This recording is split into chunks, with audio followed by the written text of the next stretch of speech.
Music, it's one of the many things that connects us all. Music has been here way before humans have discovered writing.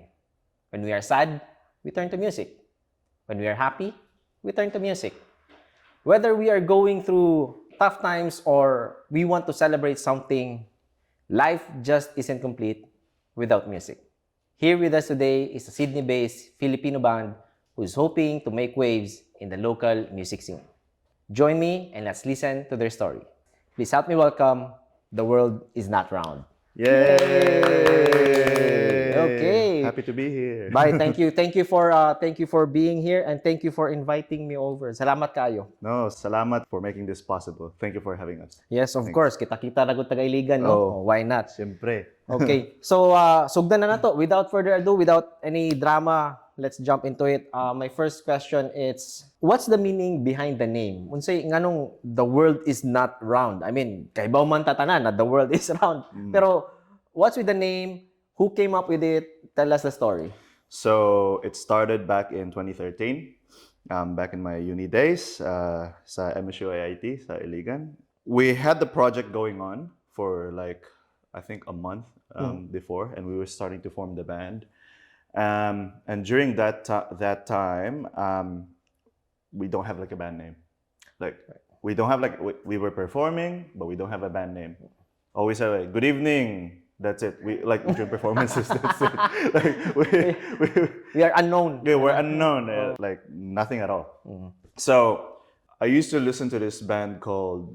It's a darn long band name. Like the world is a beautiful place, and I am no longer afraid to die. And I kind of like the gist of like starting the band name as The World. So I told our synth player Frox during that time, okay, let's name the band. How about The World? And then you tell me what's the next one. And this happened on a Sunday afternoon. And he just goes like, "It's not round," and that's it. So and the name kind of they just stuck. It's and stuck. Then that's it. That's it. So it's stuck. And over the years, we've been trying to debunk a lot of people messaging us on our band page. Are you guys flat earthers? Are you like, oh, the world is round? No, it is though, blah, blah, blah. I'm like, bro, like, Okay. I don't care. Like, say all you want, creates conversation, but at the end of the day, I believe the world is not round, but it is oblate spheroid. That's the actual shape of the... Technically speaking. Technically no? speaking, Yes, scientifically speaking. That's true. There Okay. you go.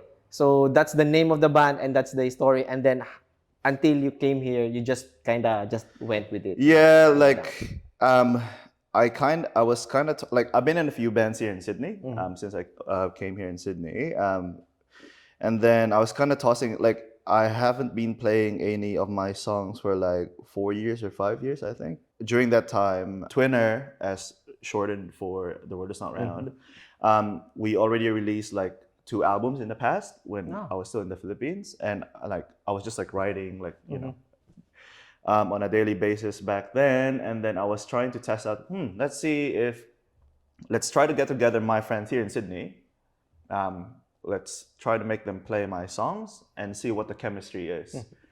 And after that it just like kept on rolling. Like we kept on playing and playing and playing, then we played shows, and I kept on thinking maybe I should change the band name, shorten it to TWINR or something, right? And then I did that, and then my partner said, "Nah, just stick with The World Is Not Round because like it creates conversation anyway." So I'm like, "Yeah, fine, whatever." So. That's a nice insight to the history of the band name. Okay? Like you said, when I first heard it, The World Is Not Round. So ano to sila, mga flat earthers? Diba? It really does create that conversation. Yep. Okay. So you mentioned that you started in during your uni days in the Philippines. Yes. And then you gathered some of your friends here already. Like, are these friends who also played with you back then, or mga friends mo lang na nandito and just say, "Hey, you wanna play with us?" or what? Here in Sydney, you mean? In Sydney, because I've played in I'm in a couple of like Sydney bands back in like I don't know 2018, 20 up until today or something. Because I usually hang out with like some of my friends. Yep.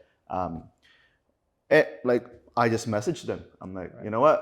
hey, you keen to play this kind of song? And they're like, yeah, sure, man, I can help you out. Okay. I was just doing it for the very sole purpose of like testing kung unsa ang chemistry, unsa ang sound mga kuan. Yep. And it clicked. Click. There you Okay. go. So that's how you all came together. Yeah, Okay. basically. When you were in uni, Yep.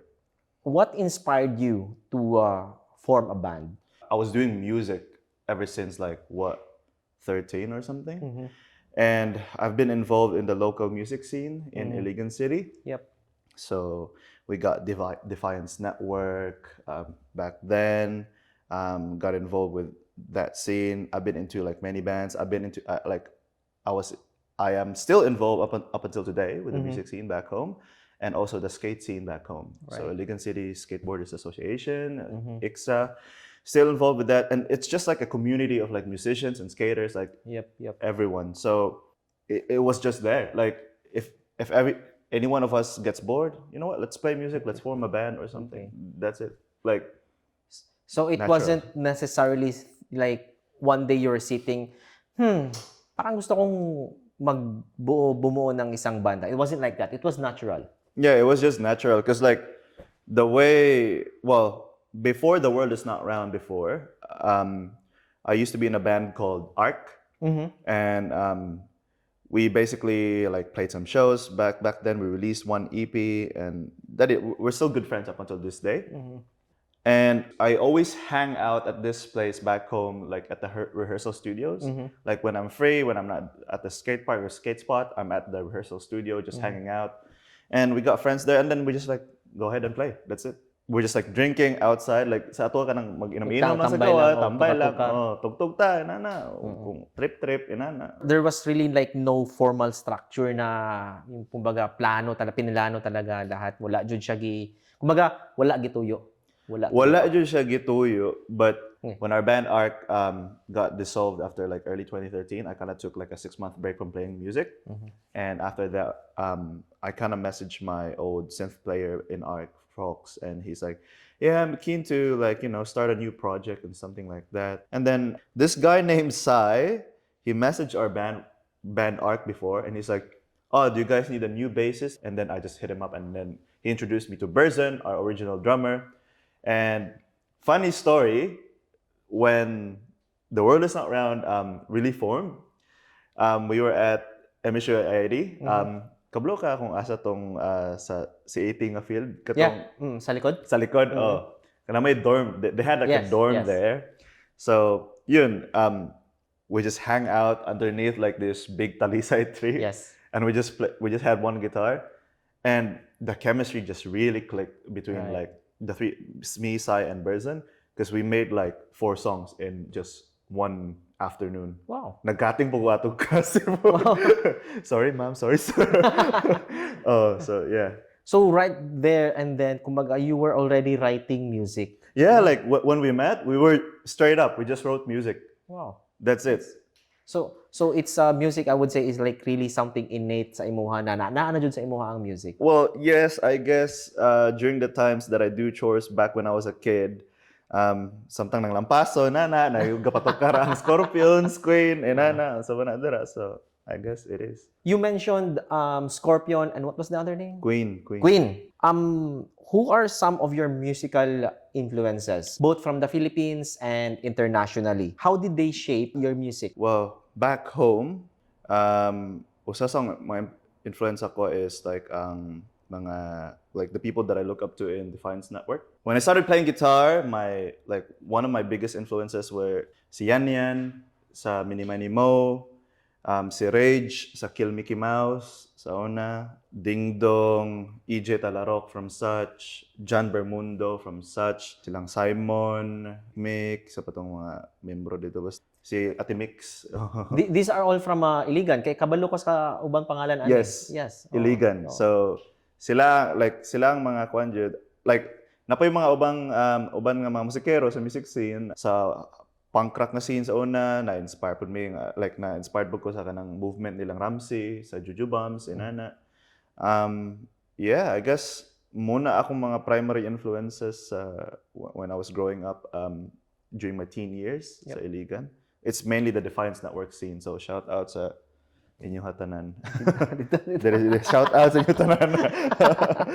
Okay. Uh, How would you describe your band's music in terms of style and genre? Uy. Are there specific themes or messages that your music would want to, convey through your songs? Well, I couldn't describe it with one word.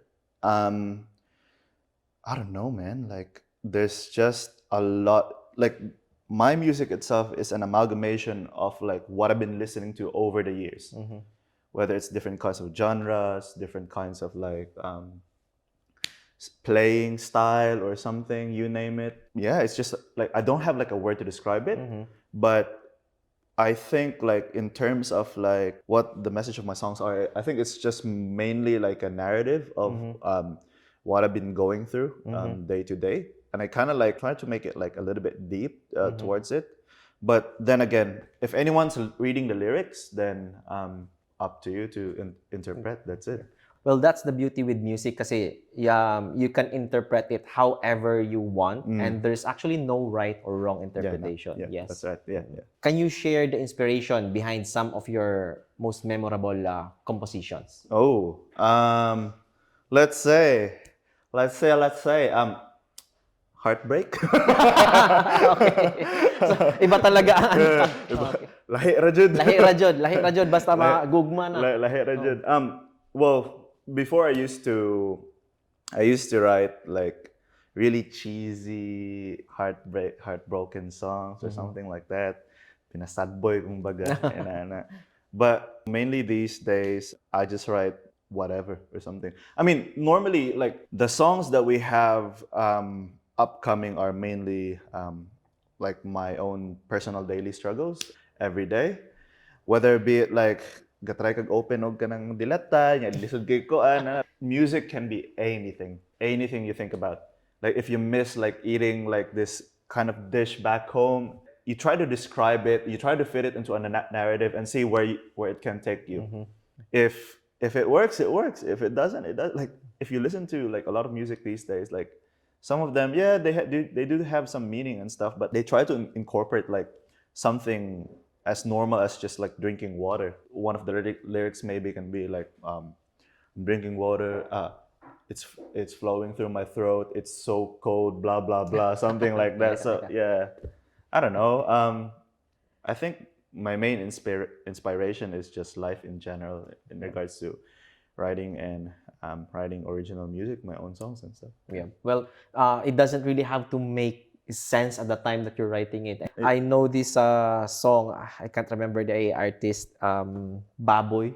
Gusto ko ng Baboy. Lord Rivera, yes. Yes. Shout out, Sir Lord. Yeah, si Lord. Tama, si Lord. Gusto ko ng Baboy, di ba? It doesn't make any sense, but it's still music. Yeah.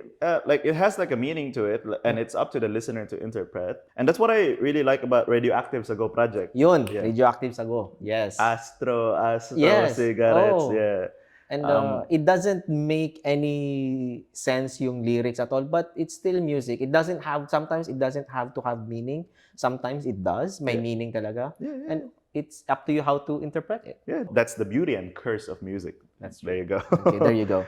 Tell us about a personal experience or memory that inspired you to write one of your songs. And which song is this? I can tell you that it's not just a song.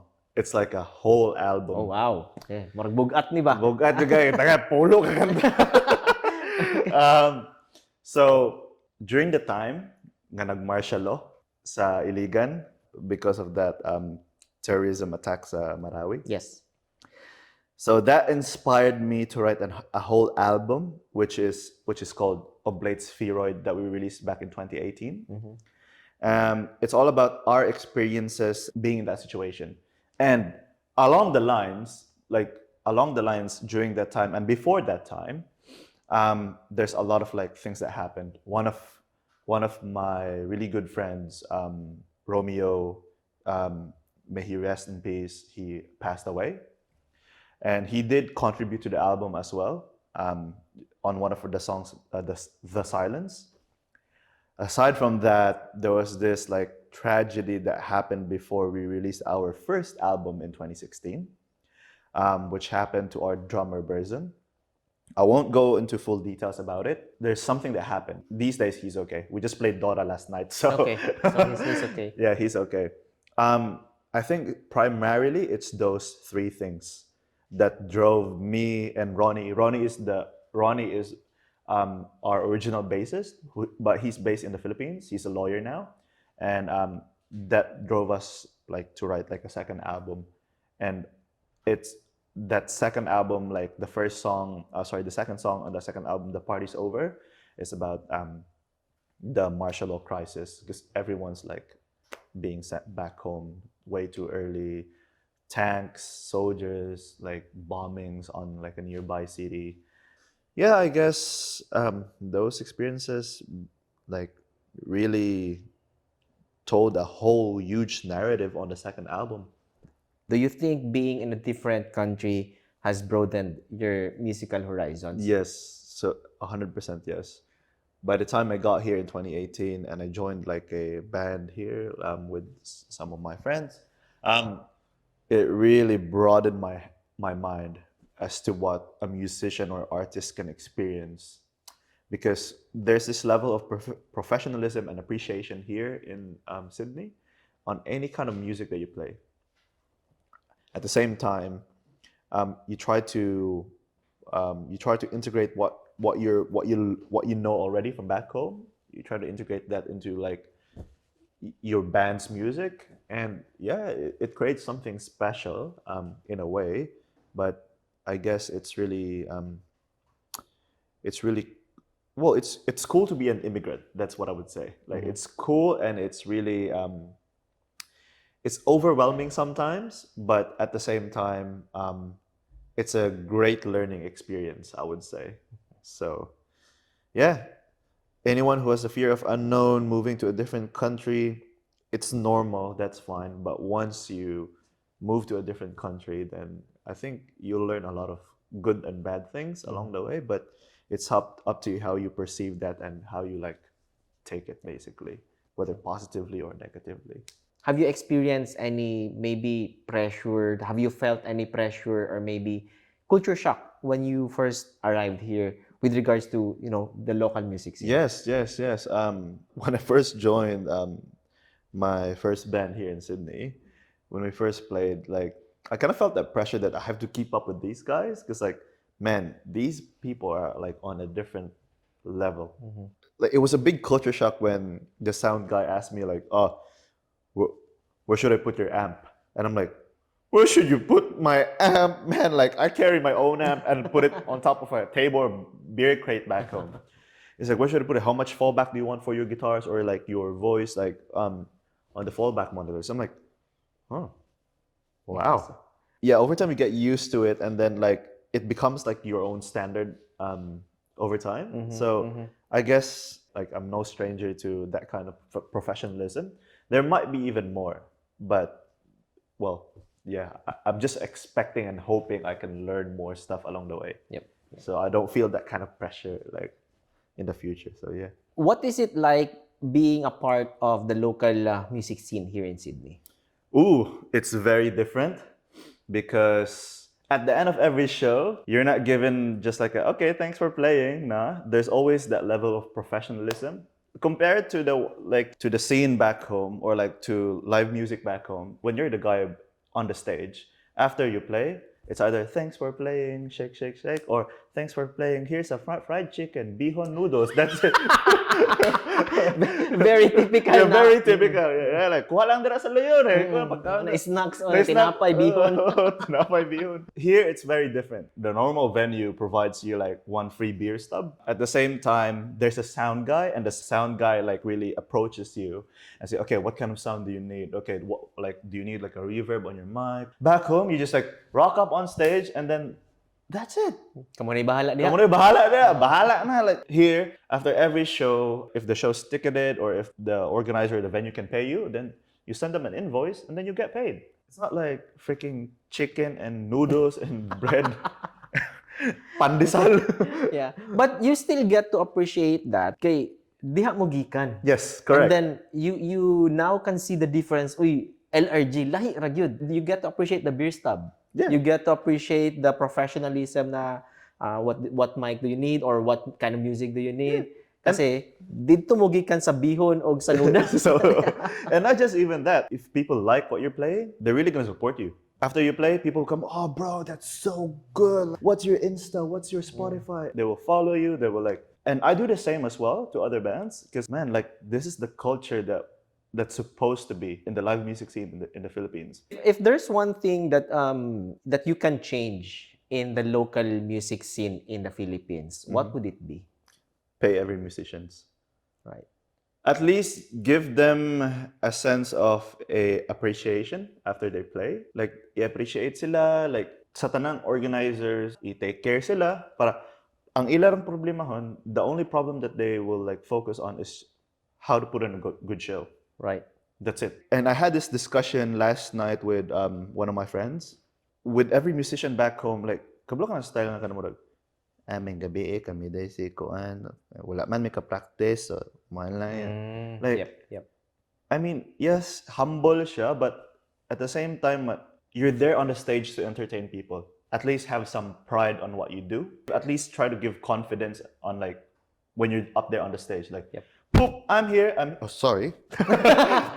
I'm here to entertain you guys. Yep. Let's do it. Like let's put in a good show and that's it. Cuz like when you make your own disaster available to the public, then that's what the public will just see.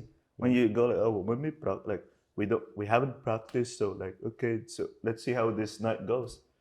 I'm like, have some confidence, man. Like at least project that you're ready to like put on a good show, entertain. So I guess that's it. Pay musicians after every show or during the show. Musicians have confidence and pride on what you're doing. That's it. Good take. Organizers and artists, local artists, take note, take note. Okay. Are there any unique opportunities or challenges that you've encountered as a Filipino band in this city? In the music scene, especially in Newtown, I haven't really encountered any like racial comments or something like that. So I'm thankful that people are kind when we get to play shows. That's number one. I'm really grateful for like the hospitality of the venues, the organizers and stuff.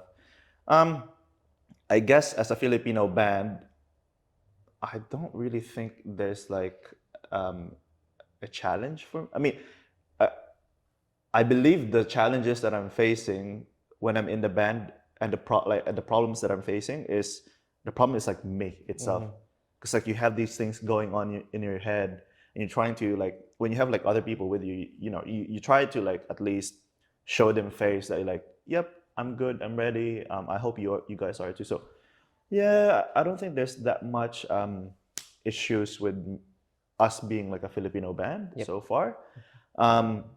Maybe when we're broadcasted on the radio, people will say, "Oh, this is Filipino band." I don't know. I'm just thinking, like, probably their perception is like the other like foreign listeners' perceptions are like, maybe they'll sing a Filipino song, and our songs are in English. I don't know. So far, I'm grateful and thankful that there's not much like a big struggle towards like being a Filipino band here in Sydney. Yeah. And that's good kasi Sydney is actually like a melting pot of all culture. We're all immigrants here. Correct, yes. Like, and there's very minimal racial discrimination and like you said, very little challenges that you can even recall. And that's good. That's really good. What can we expect from your band in the future? Are there any projects, gigs, or maybe concerts that, your fans here in Sydney and back home and maybe internationally should know about? Well, we are writing a third album, which is coming out this next month. Next month. We're doing an album launch, album release party next month, November 2, at the Great Club in Marrickville. Tickets at theworldisnotround.com. So anyone who wants to go to the show, just go to theworldisnotround.com and then you can score your tickets there. Aside from that, there's gonna be like a music video coming out. Oh, cool. So which is very awkward. um, Nganong awkward man? basta awkward ang mga scenes. Okay. You'll know it when you see it. Okay. Aside from that, we are manifesting to play on like bigger venues. Clint told me last night, manifest it law of magnetism or like whatever attraction, whatever that is. Quotos Bank Arena, something like that. Open for Taylor Swift. I'm like, brother. Fucking long shot, but you never know. Who knows, right? Who knows? You never know, exactly. Other than that, the third album is gonna be coming up. Album release party November 2 at the Great Club in Marrickville. One music video coming out, and I don't have any plans after that. So whatever comes, it comes. Okay. That's it. Okay, so last question. Is there a message or something special that you would want to tell your fans here in Sydney or back home? Tell it to them. Yeah. Hello. To anyone who's supporting The World Is Not Round or TWINR, thank you so much for your support. Salamat kayo. To anyone who's supported or still supporting The World Is Not Round ever since we formed, since day one, thank you so much. And I hope you guys will like the new materials that are coming out. There are some plans in the works, so anyone back home in the Philippines, maybe you'll see us soon. Fingers crossed. We just have to plan out the logistics and plan out how to execute that. Other than that, I'll see you guys on the 2nd of November at the Great Club in Marrickville. And thank you so much for our host, Icon Jen. Thank you so much for having us here. And yeah, it's an honor. Thank you. Yay. So there you have it, guys. You've heard from Chase Calderon, lead vocalist of The World Is Not Round. Catch them November 2 for their album release party. And more projects, hopefully more projects to come. Yep. So that's it, guys. That's it for our episode today. Thank you for watching. Thank you for being with us. This is your host, Icon, and you're watching The Pinoy Expat. See ya! See ya.